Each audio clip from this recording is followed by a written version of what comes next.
क्या आपने कभी सोचा है कि महाभारत जैसे विराट ग्रंथ की सबसे अंतिम कथा हमें इतनी गहरी शिक्षा क्यों देती है?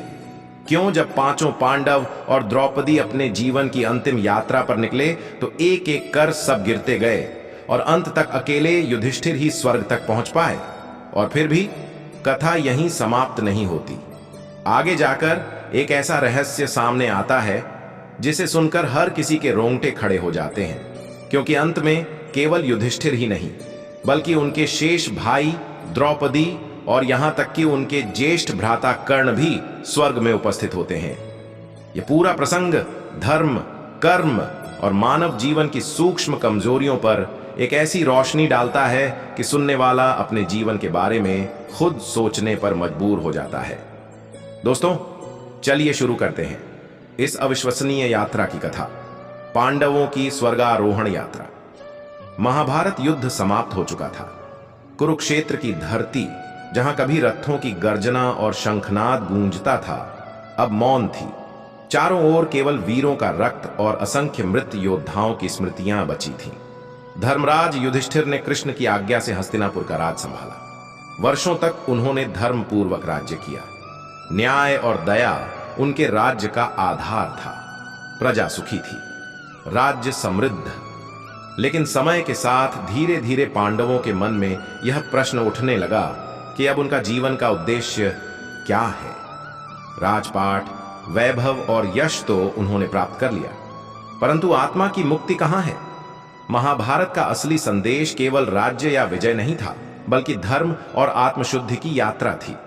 अंततः पांडवों ने निश्चय किया कि अब वे सब कुछ त्याग कर हिमालय की ओर प्रस्थान करेंगे, सीधे देवताओं के लोक तक पहुंचने के लिए।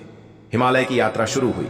सबसे आगे युधिष्ठिर, पीछे भीम, अर्जुन, नकुल, सहदेव और सबसे पीछे द्रौपदी। यह दृश्य अत्यंत अद्भुत था। राजमहल का वैभव छोड़कर साधारण वस्त्रों में केवल भगवान का नाम लेकर ये सभी महायोद्धा बर्फीली चोटियों पर चढ़ते चले जा रहे थे। उनके साथ एक कुत्ता भी था जो चुपचाप उनके पीछे चलता रहा।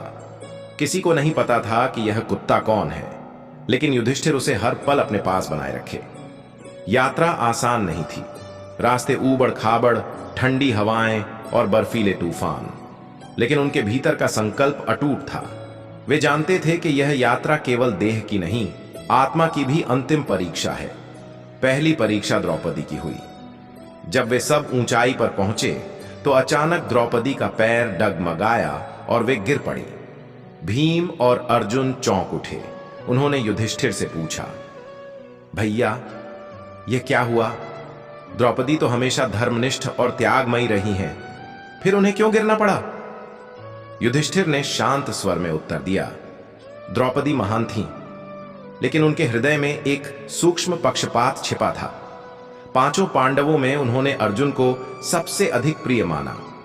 यह सूक्ष्म आसक्ति ही उनके पतन का कारण बनी। यह सुनकर सब स्तब्ध रह गए। छोटे से पक्षपात ने एक महान स्त्री को स्वर्ग तक पहुंचने से रोक दिया। इसके बाद नकुल गिरे। नकुल अत्यंत सुंदर और धर्मनिष्ठ थे, लेकिन युधिष्ठिर ने कहा, नकुल को अपने रूप और सौंदर्य पर गर्व था, यही उनका पतन का कारण बना। फिर सहदेव भी गिर पड़े। सहदेव ज्ञानी थे, ज्योतिष और विद्या में निपुण, लेकिन उन्होंने भी अपने ज्ञान पर गर्व किया। युधिष्ठिर बोले, ज्ञान पर गर्व भी उतना ही खतरनाक है जितना बल या सौंदर्य पर गर्व। अब केवल 3 भाई बचे थे, युधिष्ठिर, अर्जुन और भीम। लेकिन शीघ्र ही अर्जुन भी गिर पड़े। अर्जुन के बिना महाभारत की कल्पना भी नहीं की जा सकती। वे स्वयं कृष्ण के सखा और अपराजेय योद्धा थे। भीम ने रोते हुए पूछा, ज्येष्ठ, अर्जुन क्यों गिरे? युधिष्ठिर बोले, अर्जुन को अपने गांडीव धनुष और अपनी वीरता पर गर्व था।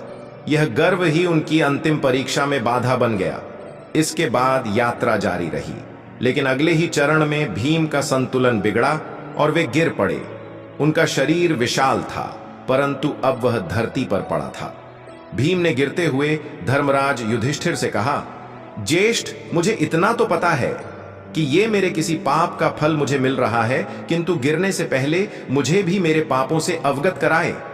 युधिष्ठिर ने उत्तर दिया, भीम, तुम अपने बल पर अत्यंत गर्व करते थे। यह गर्व ही तुम्हारे पतन का कारण बना। धर्म में भी यदि अहंकार प्रवेश कर जाए तो वह मुक्ति का मार्ग बंद कर देता है। अब केवल युधिष्ठिर और वह कुत्ता बचे थे। पांचों भाई और द्रौपदी धरती पर गिर चुके थे, लेकिन युधिष्ठिर ने एक बार भी पीछे मुड़कर नहीं देखा। उनका मन केवल भगवान में स्थिर था। वे जानते थे कि यह यात्रा शरीर के लिए नहीं, आत्मा के लिए है। अंततः युधिष्ठिर स्वर्ग द्वार पर पहुंचे। वहां इंद्रदेव उनका स्वागत करने आए। उन्होंने कहा, युधिष्ठिर, तुम्हें स्वर्ग में प्रवेश की अनुमति है, लेकिन यह कुत्ता हमारे साथ नहीं आ सकता। इसे यहीं छोड़ दो। युधिष्ठिर ने दृढ़ता से उत्तर दिया, यह कुत्ता मेरी यात्रा का साथी रहा है। इसे छोड़कर मैं स्वर्ग नहीं जा सकता। यदि इसे स्वर्ग में स्थान नहीं है तो मुझे भी स्वर्ग नहीं चाहिए।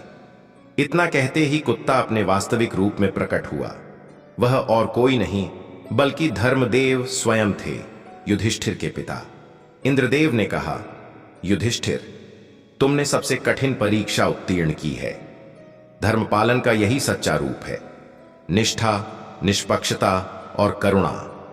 अब तुम्हें देह सहित स्वर्ग में प्रवेश की अनुमति है। लेकिन कथा यहां समाप्त नहीं होती। युधिष्ठिर स्वर्ग पहुंचे और वहां उन्होंने कुछ ऐसा देखा जो उन्हें विचलित कर गया। उन्हें अपने भाइयों और द्रौपदी का कहीं पता नहीं चला, बल्कि वे असुरों और अपने शत्रुओं की आत्माओं को स्वर्ग में देखकर आश्चर्यचकित हो गए। उन्होंने इंद्र से पूछा, मेरे भाई कहां हैं? द्रौपदी कहां हैं? क्या वे स्वर्ग के योग्य नहीं थे?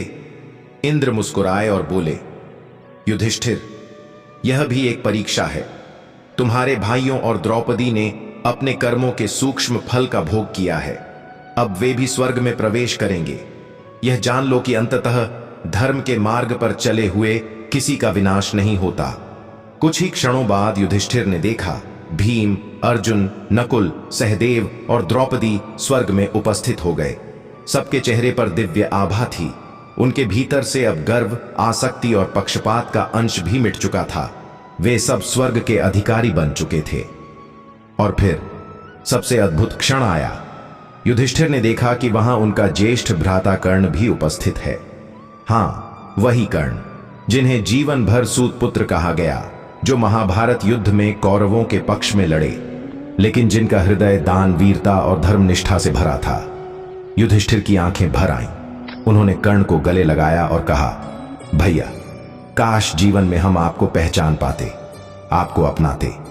कर्ण मुस्कुराए और बोले, युधिष्ठिर, जीवन में जो हुआ वह नियति थी, लेकिन सत्य यह है कि धर्म के मार्ग पर चलने वाला अंततः अपने स्थान पर पहुंच ही जाता है। मेरे दान और त्याग ने मुझे यहां पहुंचाया और तुम्हारी धर्मनिष्ठा ने तुम्हें। यह दृश्य इतना भावनात्मक था कि स्वर्ग के देवता भी गदगद हो उठे। तो मित्रों, यही है पांडवों की स्वर्गारोहण यात्रा का रहस्य। केवल युधिष्ठिर ही सीधे स्वर्ग पहुंचे, क्योंकि उनके भीतर न कोई गर्व था, न आसक्ति। लेकिन इसका अर्थ यह नहीं कि बाकी पांडव और द्रौपदी अधूरे रह गए। उन्होंने अपने सूक्ष्म दोषों का फल भोगा और अंततः सब स्वर्ग के अधिकारी बने। यहां तक कि उनके ज्येष्ठ भ्राता कर्ण, जिनकी महिमा जीवन में अक्सर छुप गई थी, वे भी अंत में उन्हीं के साथ स्वर्ग में थे। यह कथा हमें यह सिखाती है कि जीवन में धर्म का पालन केवल बाहरी आचरण से नहीं होता। हमें अपने भीतर छिपे सूक्ष्म दोषों, अभिमान, आसक्ति, पक्षपात को भी त्यागना होता है, क्योंकि स्वर्ग या मोक्ष उन्हीं को मिलता है जो पूरी तरह निर्मल और निष्पक्ष हो जाते हैं। अब सोचिए, क्या हमारे भीतर भी कहीं ऐसा सूक्ष्म गर्व या पक्षपात छुपा हुआ है जो हमें आगे बढ़ने से रोक सकता है? यही प्रश्न हर इंसान को जीवन में स्वयं से पूछना चाहिए। तो दोस्तों, आपकी क्या राय है इस बारे में कमेंट में लिखें और इस वीडियो को एक लाइक करके चैनल को भी सब्सक्राइब करें।